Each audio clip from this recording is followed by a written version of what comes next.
Hi. So I'm going to talk about what you have learned about the technology and strategies you have used so far in this course to begin with. So this course has been extremely helpful in teaching ways to incorporate technology in all classes, as well as strategies to teach by and manage a classroom with. I feel it's very important to incorporate technology in all areas of students' learning today as we are actually, moving as a society to a more technical world. Children these days learn how to operate phones and iPads or tablets at a very young age. And the working world almost always involves a device of technology, no matter what the profession is. It has electronic devices in that. And so this is what children know most nowadays. And so why not use it to further their education? I have learned that including short video clips, audio, and visual aids, and other learning strategies is going to help to maintain the student's interest as well as aid in learning of these materials. Children will learn better what they have a deep interest in. So, if it takes technology to pique their interest, then I feel that we should incorporate it as much as possible to keep the students interested and wanting to learn and to participate more. Classroom management strategies, they have probably been the most helpful so far in this class. This is an area that I worried about in the past, but I feel a whole lot more equipped now through articles and other materials to keep my classroom manageable. So, one thing that you would still like to know related to each of your entries. So, from the first entry I did analyzing the four articles, I reviewed the article How to Create More Opportunities for Writing in Secondary ELA. So, my main question in regards to this article is how do I incorporate writing in a kindergarten classroom when most students are doing good to write their name at that point?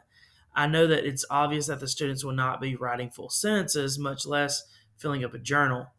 But what activities can I do to begin to foster this strategy? Are there ways for them to express their thoughts that can be kept and reviewed at a later date? And so then my second entry, analyzing the standards number 6 and 7, I learned a lot about assessments and how they are beneficial for both the students and the teachers alike. And my question is, how do you encourage these students that seem to fail, if you will, in certain areas of assessments, but thrive in others? In theory, it sounds great to assess students in a way that will help them to see the progress that they have made. But I don't feel that it is realistic to assess each student in a way that best suits them. Because if assessments are done across the class, then there's sure to be some that don't score as high as others. I unfortunately know this firsthand experience. Being a student that didn't quite measure up at times, it can cause some very deep psychological damages to you and stress and not being able to feel like you can move forward in education. And so then in my third entry, the Canva project, I still have questions surrounding the article supporting the students with hidden disabilities. These articles notes that it's important to invite but not force students to engage. And I understand the reasoning behind this, but I also feel that at some points there needs to be a heavily encouraged because I don't want to use the word make a student engage. And so if it is a vital point of a lesson or a project, can we still allow the students to just opt out in that? If so, where does their grade come into play? Are they only graded on what they do and not what they don't do? Because I feel like this is an area that could really use more instruction for teachers so that we will have a clear understanding of expectations once in a classroom setting. For the fourth entry, we compared and contrasted the six articles, two at a time. I chose articles How to Make the Most of the First 5 Minutes and Relationship Building from Day One as my first set. The main question that I still have regarding these articles is how much information should we give the students about themselves? I feel that in years past, teachers have been more reserved in handing out their own information. You know, if we are to get to know our students and allow them to get to know us, then how much and what should we share? Is there a clear line that divides the okay to share and that's too much to share? Should we try to keep our personal lives hidden as much as possible? Those are just some of the questions I have about that. So, how could you use each of these entries teaching in your desired academic content area?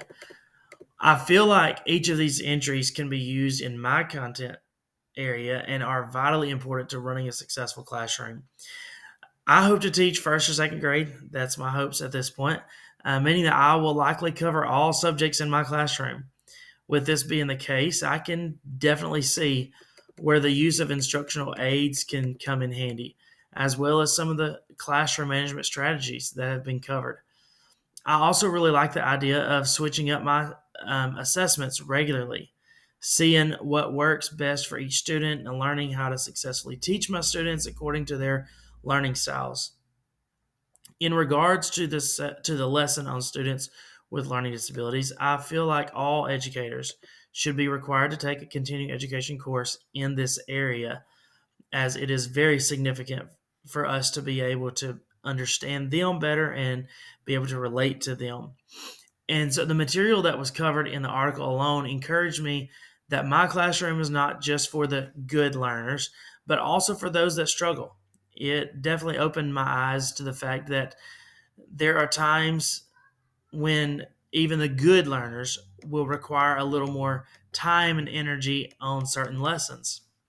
I'm especially looking forward to using these strategies in relationship building that were covered in my last entry. I can't hardly wait to start each day by connecting with my students and getting to know them, just a little more, a little better with each passing day. I also see the importance of growing with my students and learning about their lives throughout the year. And then we get to the recommendations for further technology to use in your personal learning based on your research, reading, or experiences. So, I have found in my personal learning that using technology increases my attention span as well. If I'm just reading a book or writing with a pen and paper, I do not get as much accomplished in one setting. However, if I'm typing on my laptop or watching a video, taking notes, those kind of things, I comprehend the material a whole lot better and will cover more in one setting. I also take better notes to go back and review when I'm listening to someone talk or watching the information scroll on the screen than I do when I'm just reading a written text. And I believe that in the future, when technology isn't used as much in my courses, I will make an effort to create my own learning videos to the material that will help me to study and to retain that information.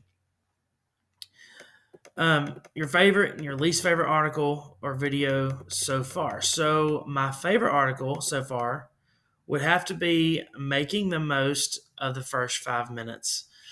As a new educator, I can see where it would be easy for me to be so anxious to get my lesson taught that I start as soon as my students enter the room, it's time to get busy.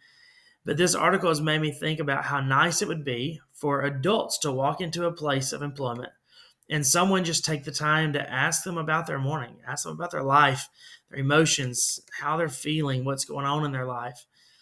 After this, I feel that they would perform their jobs better and be more emotionally ready to tackle their day.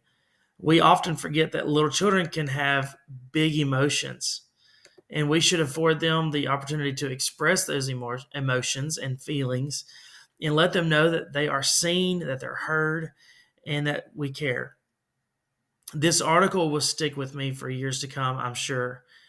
I'm sure as I will strive each year to improve the tactics that I use to get to know my students and understand their feelings.